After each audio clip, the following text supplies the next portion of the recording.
Hello दोस्तों, कैसे आप सभी लोग। मैं राजकुमार सिंह आप सभी लोगों का बहुत बहुत स्वागत करता हूं।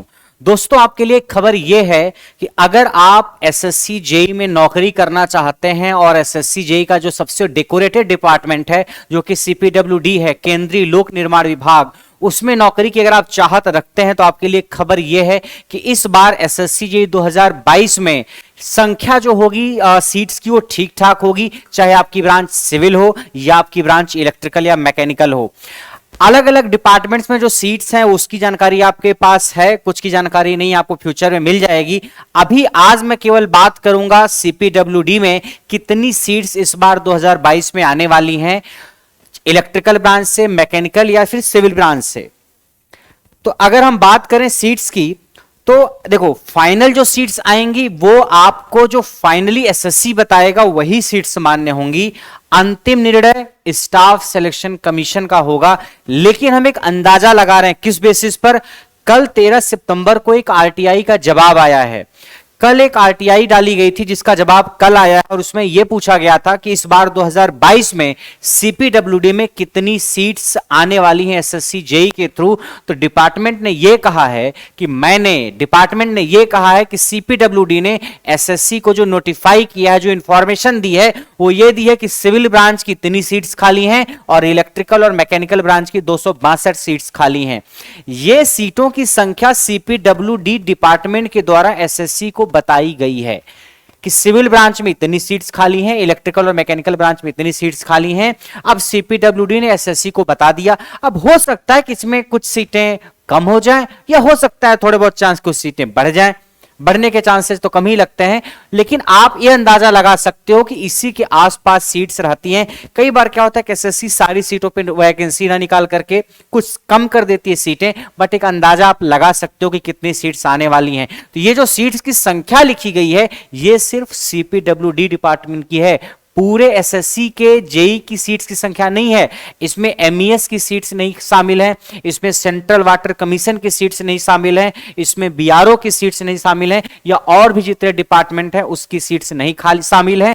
बाकी डिपार्टमेंट में भी सीट्स की काफी संख्या आने वाली है जिससे आप परिचित हो। लेकिन सीपीडब्ल्यूडी जो कि बेहतरीन डिपार्टमेंट है, इसमें कम से कम इतनी सीटों की संख्या आपको मिलेगी कि अगर आपकी तैयारी बेहतरीन है तो आप एक सीट हासिल करने की कोशिश कर सकते हो। सिविल में तो बहुत बेहतरीन संख्या है, इलेक्ट्रिकल और मैकेनिकल में भी 262 सीट्स हैं। ये एक डिपार्टमेंट में इतनी सीट्स बहुत कम तो नहीं है। बाकी अगर आप मेहनत के साथ तैयारी करके पेपर देते हो तो आपको बीआरओ भी मिल सकता है, एमईएस भी मिल सकता है, सेंट्रल वाटर कमीशन भी मिल सकता है, या और भी जितने डिपार्टमेंट है वो भी मिल सकते हैं।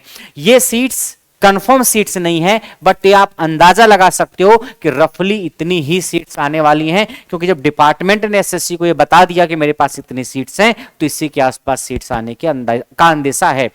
फाइनली कितनी सीट्स होंगी वो पूरा का पूरा डिसीजन कमीशन का होता है। तो मैं बस एक अंदाजा आपको दे रहा हूं कि कई बार बच्चे होते हैं कि सर हम एसएससी जेई का एग्जाम तभी देंगे जब हमको सीपीडब्ल्यूडी में नौकरी मिलेगी, क्योंकि इसमें नॉर्मली बड़े शहरों में नौकरी मिलती है, अच्छा डिपार्टमेंट है, पीसफुल लाइफ है, इसलिए बच्चे इसमें जाना चाहते हैं।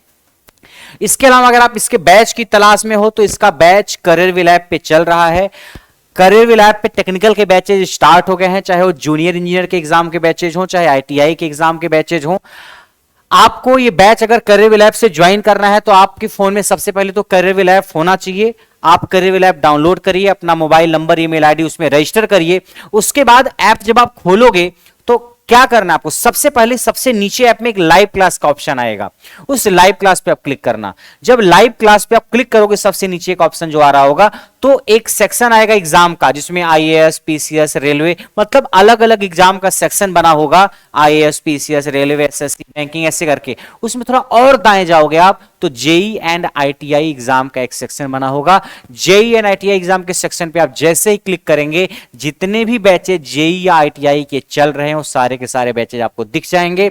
वहां पे आपको जेई सिविल या फिर एसएससी जेई सिविल का बैच दिख जाएगा, जेई मैकेनिकल का बैच दिख जाएगा, जेई इलेक्ट्रिकल का और जेई इलेक्ट्रॉनिक्स का। इन 4 ब्रांच के बैचेज जेई के लिए चल रहे हैं। ये जो बैचेज चल रहे हैं सिर्फ एसएससी जेई के लिए नहीं काम आएंगे, ये बैचेज एसएससी जेई के अलावा जो डीआरडीओ में वैकेंसी आई है सीनियर टेक्निकल असिस्टेंट की, उसमें भी काम आएंगे, या और भी जो अलग अलग राज्यों में वैकेंसी आई हुई है उन सारी वैकेंसीज में या जो पीएसयूज में वैकेंसी आती है उसमें भी आपके बैचेज काम आएंगे। उसके अलावा आईटीआई के बैचेज भी चल रहे हैं, तो अगर आप आईटीआई से तैयारी करना चाहते हो तो भी कर सकते हो। अभी फिलहाल इलेक्ट्रीशियन, इलेक्ट्रॉनिक मैकेनिक और फिटर ट्रेड के बैचेज चल रहे हैं। फ्यूचर में मशीनिस्ट वगैरह का बैच स्टार्ट होगा। ठीक है, तो वैलिडिटी आपकी 1 साल रहेगी इन बैचेज की। आपको रिकॉर्डेड क्लासेस ज्यादातर मिलेंगी, बाकी कुछ क्लासेस लाइव भी आपकी हो रही हैं। तो आप यहां जाकर के बैच की इंट्रो वीडियो देखोगे तो उसमें क्या क्या सब्जेक्ट होंगे, कौन कौन सी फैकल्टीज होंगे, बैच की सारी जानकारी आपको दी गई है। ये जो बैच है आपका एसएससी जेईई के एग्जाम तक कंप्लीट हो जाएगा, लेकिन उसकी वैलिडिटी एग्जाम के बाद भी रहेगी पूरे 1 साल तक जब आप एडमिशन ले रहे हो, तो ताकि और भी जो इसके बाद एग्जाम होंगे उसको भी आप टारगेट कर पाओ। उसके अलावा करियर लैब से रिलेटेड, बैच से रिलेटेड कोई और इंक्वायरी आपके पास है तो आप इस नंबर पे व्हाट्सएप मैसेज करके पूछ सकते हो। या तो आपके पास करियर लैब का इंक्वायरी नंबर हो, हेल्पलाइन नंबर जो पोस्टर पे लिखा रहता है, आप उस पर फोन करके पूछ सकते हो, या फिर आप इस नंबर पे व्हाट्सएप मैसेज कर सकते हो अगर बैच से रिलेटेड आपको जेईई आईटीआई के कोई प्रॉब्लम आ रही है या कोई इशू आ रहा है तो। ठीक है, तो आपको क्या करना है, 2024 तक आपको कोशिश करनी है कि मेहनत करके कोई ना कोई नौकरी हासिल कर लो, चाहे एसएससी जेईई में, चाहे डीआरडीओ में, चाहे आरआरबी जेईई में, या और जो अलग अलग एग्जाम होने वाले हैं या हो रहे हैं उन सारे एग्जाम में आपको पूरी कोशिश के साथ एग्जाम को अटेम्प्ट करना है और अपने लिए एक सीट सुरक्षित करनी है। Thank you so much.